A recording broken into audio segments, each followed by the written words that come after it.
This is everything you need to know to get started in Dragon Age Veilguard. Let's break it down. We're going to go into detail on the classes, on combat, on absolutely everything, and a little bit of info on the lore. So let's do this. Also, today's video is sponsored by EA and bioware. So thanks for the sponsorship, and let's get stuck into this. And a word of warning, there are no spoilers in this video. I repeat that again, there are no spoilers. You will see very early game gameplay, early-ish game combat as well. I don't want to spoil everything, but there's going to be enough here, guys, I think, to break down everything we need to break down. This is the story so far. Solas, the Dreadwolf, seeks to tear down the veil that separates Thedas from the demon realm, aiming to restore his people's immortality and glory no matter the cost. However, his ritual goes disastrously wrong, unleashing two of his most ancient and powerful enemies. These adversaries, bent on completing their millennia-old goal of dominating the world, pose a dire threat. Rook's mission, and you're Rook, by the way, guys, is to stop them, and this will take players across vast lands of Thedas, from bustling cities to tropical jungles, eerie swamps, and treacherous depths. Along the way, beware of the Darkspawn, the Ventori cultists, and the demons of the Fade. So that's the story so far, guys. Let's get stuck into races, class selection, and combat. These are the races available in Dragon Age Veilguard. So you've got the elves. Now, obviously, elves, it's your typical elf, magic and all of that kind of goodness. You've also got the Qunari as well. Now, you'll be familiar with these races if you've played Dragon Age. You get human and you get dwarfs. Now, it must be said, all of the races can play all of the classes with the exception of dwarfs. They do not have access to magic.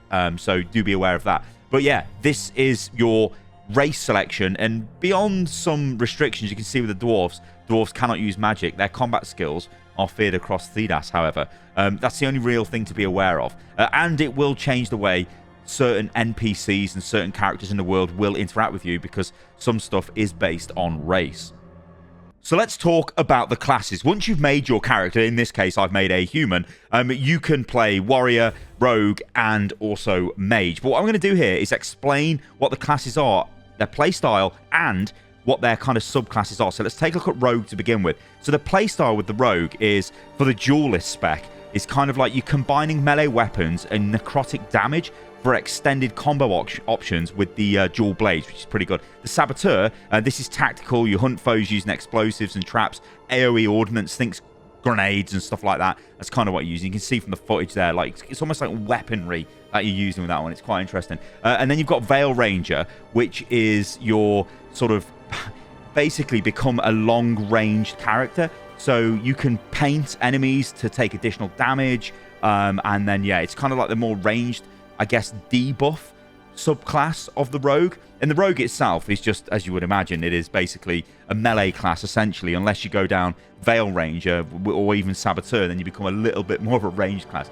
An interesting one, though. Anyway, let's take a look at Warrior. Now, Warrior is kind of like your bread and butter of your fantasy classes, I guess. This is what I'm playing, actually, at the moment. I'm playing Reaper, because it's literally like an undead warrior. It looks insane. Anyway, so Warrior, it's as you expect. It's sword and board. It's two-handed weapons. But the Reaper, this is essentially you're taking risks and you're sacrificing your health for necrotic damage. It's almost like you're a necromancer, kind of, but not really. It's like you're an undead warrior in some ways. It's really cool. The champion is you've got fire damage, elemental team buffs, and you can parry with a shield. But you can also parry with the shield in Reaper. Like you can still use the different weapons if you want to. And then Slayer, this is basically you're just going to go in there and smash people with two-handed weapons. So this is like your berserker kind of style. You're going in, you just jump into the fray. You've got massive weapons. You're going to smash people up. And yeah, that's basically the warrior. It's really cool. But you can see they're very distinct. I mean, for me, like I said, I've been playing warrior and I'm going towards the Reaper specializations. So let's take a look at mage. Now, mage, yeah, it's spells, right? So you're going to be doing damage from range, although there is a close range build, which is the Spellblade, or subclass specification, I should say. But let's take a look at this. So you've got Death Caller. This one is you sort of drain foes with necrotic damage, and it regenerates your health. You can use your health in place of mana to extend the fight as well. The Evoker, this is cold damage area of effect abilities. You can do combos. It's really good for synergizing with other classes. It's kind of like crowd control. And then you've got Spellblade, which is like lightning damage, and you're just running in there melee style almost and smashing them in. It's quite crazy. It's high damage as well. So that's basically the classes and the subclasses. Now, it gets very detailed if we go and look at this. So check this out. I want to show you guys the skill tree for both your character and also companions. So what we've got here is the constellation of skills. Now, the way this works is quite simple. You can see there's a path in the middle of the screen here. This is the direction that I'm going. Now, this is quite early in the game because it's only level 4. I've actually gone forward into Reaper Specialization because this is really sick. In fact, I'll just show you this. It's a little bit of a spoiler, but this ability is really good, Spirit Storm. I love this ability. Look at the look at it. Look at it. It's just insane. It just does massive amounts of damage. It's great. But yeah, ultimately, that's where I ended up going, I guess, in my, let's say, extended play. But for this purpose, I just kind of want to show you what this is like early game. So you've got your core abilities. Now, this is the warrior core, but obviously you've got the rogue core and you've got the mage core. This contains the first ability that you get for literally just being that class. This is the sort of double kick, the drop kick, I guess I should probably call it, for the warrior. You also get your ultimate ability. This just basically charges up as you're doing damage, and it deals a lot of damage in the area 4 times. So you just slam the ground, really, like in Rage. But every class has got their own ultimate, and I won't spoil them. So yeah, what you do is you basically follow through whatever path you want. So I went into a trait, which is for shield volley, which is the ranged attack. Really cool because it augments the way the ability works. And this is the theme with this. A lot of the abilities get augmented as you go through the tree. So this here is the shield throw. You throw your shield, but actually then I can bounce it off my shield back at them again and double hit them with it. It's really, really good. You can actually do it up to 3 times if you read the description. Really good. Then I came down here to one of these passives. Now, these are kind of boring. They just add a stat to your character. So this just says, hey, Rage takes 50% longer to begin to decay. Rage is the mechanic for the warriors or the resource. So obviously you don't want that decaying fast. So that's really strong. Then we start going into these, I guess we can call them diamond nodes, maybe. They're basically ability nodes. And this one is Spectral Bulwark, which is really good, again, for the warrior because you're in close range combat. It means that enemies hitting you will get staggered and they take high damage. Or they take damage and they've got high stagger. But it also does increase your defense by 50%. And then what it did is you can see that I've gone into Enrage. It gives me plus 10% rage generation. And then I've gone into this passive, which gives me, or enemies take 100% more damage stagger from environmental impacts. It's okay, that one. But basically what I'm looking to do is move up through the tree. You can see what I'm doing. I probably won't go for that. Or I might do, actually, because that's really good with shield toss. But I'm probably going to go into Ignition, and then I want to get through here into this, into Bloody Advance. You can start to see the necrotic abilities coming in. And then I don't know, actually, I think I'd probably go for this, Mortal Wounds, and then just start going into this tree. And then I become a specialized Slayer. Now, this would make sense with my character because my character's also got a bit of backstory to do with the Slayers. But I'll explain that in the next section of the video. The other thing I want to show you guys is, well, you also get points when you level up. Obviously through doing quests and taking part in combat. You can just refund your points and spend them however you like, which is really cool. Also, I'm going to show you the companions, because the companions have also got their own skills as well. Now, Bellara, I've actually spent hers, but we're going to go to Harding just to show you this. Oh, actually, Harding hasn't leveled up, I don't think. Yeah. Oh, that's kind of embarrassing, but whatever. Well, just for argument's sake, imagine we've got points. So it's a less complex tree with the companions. They have 4 tree branches, I guess you can call them, although these ones are not unlocked yet for Harding. In fact, let's come off Harding and I'll show you Bellara, because hers should be unlocked. Yeah, so you can see the different abilities, right? So I've actually been taking her down the replenish kind of healer tree because I'm terrible, I'm dying. So I've upgraded that with minus 20% cooldown, and then I've got this, so it automatically triggers in case I forget to heal myself because I'm trash. She's also got this ability as well, Fade Bolts, and then you can start seeing the other abilities, right? So you've got Enfeebling Shot, which she's got, but then maybe I want to increase that so it does 50% damage against barriers. So you can tailor the way you want the companions to work. And they do work very much in the same way that the companions have always kind of worked in Dragon Age, where, you know, you effectively pause the combat, issue them orders, what abilities you want them to use, what targets you want them to prioritize, and then unpause the gameplay and they will execute the commands. It's really cool. And yeah, I like this. It's a nice layer, again, of customization. And there's tons of companions in the game.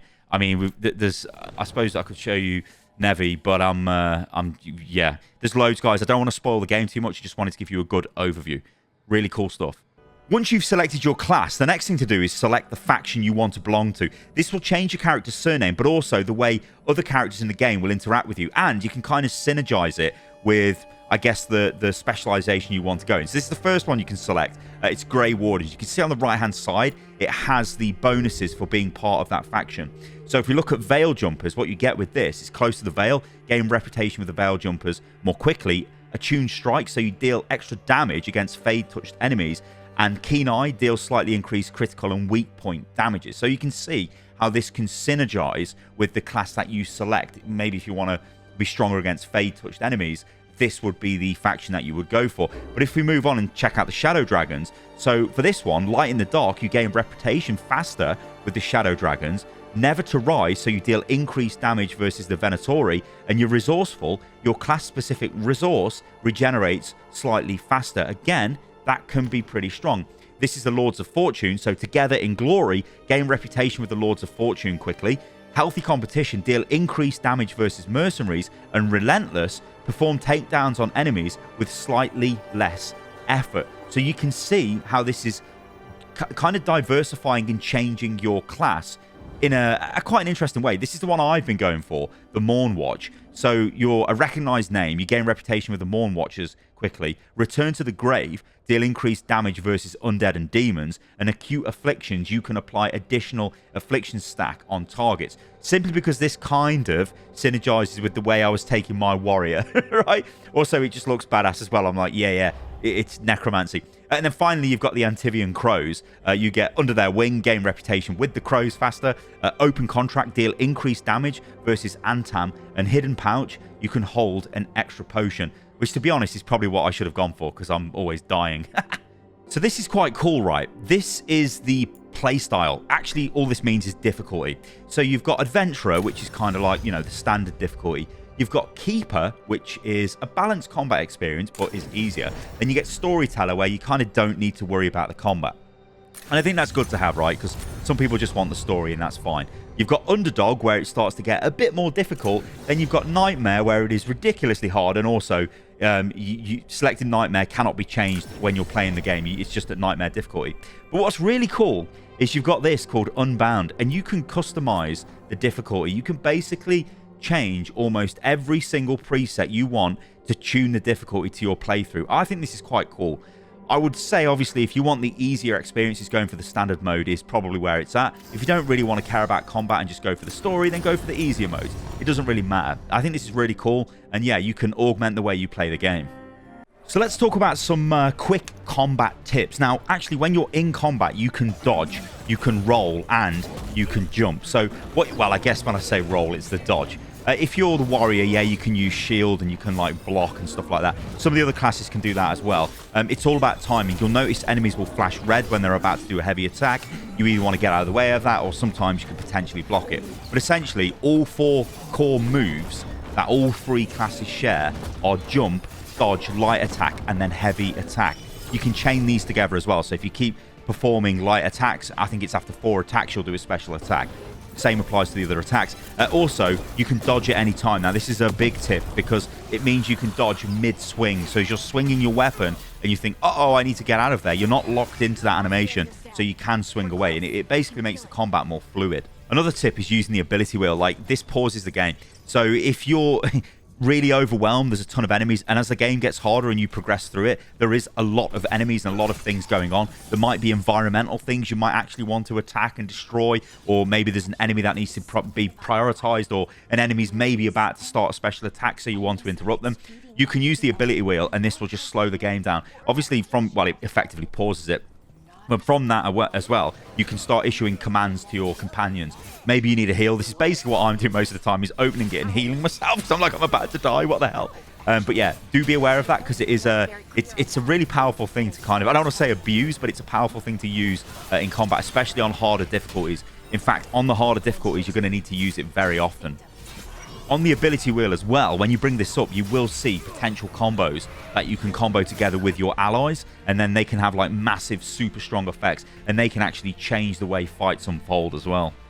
So hopefully those tips and that quick breakdown of the game puts you in, I guess, a good position to get stuck into the game. Like I said, guys, I've been avoiding spoilers because I could have put some really insane footage into this and showed you some cool stuff. But I don't want to wreck the story. I just want you guys to go into the game, understanding what the classes are, understanding what the early choices you can make, actually, how that can impact the game. Also, how to use things like the ability wheel, and just general advice to get you into the game. And I hope this helps.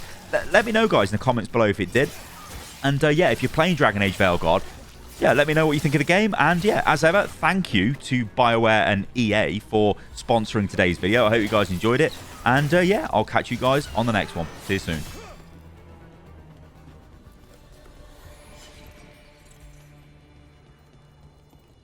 Looks like this door is going to need a second power crystal. Then let's go find one.